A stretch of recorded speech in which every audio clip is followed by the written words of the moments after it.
notice that they're above the camera. We let the water just fall down.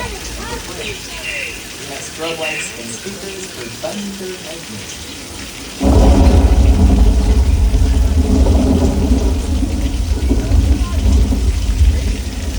Now sometimes filmmakers will build an outdoor set or get into a soundstage and the sprinkler system right inside there for a more controlled environment.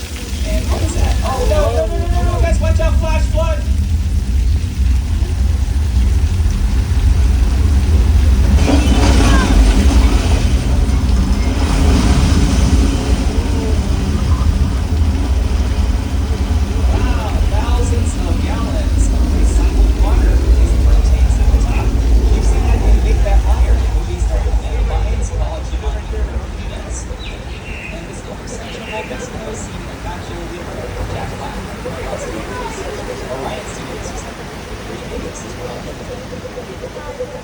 Now, as we turn this corner, we're going to be passing by the Jaws ride again, and that opened in 1976, 1 year after Jaws came out in theaters. And last year, we celebrated a big milestone for that movie, 50th anniversary, and that was the second theatrical feature film directed by Steven Spielberg.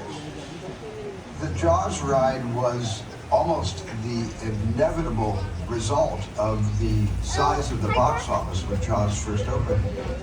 All right, friends, we are now heading into another quiet zone. I'm going to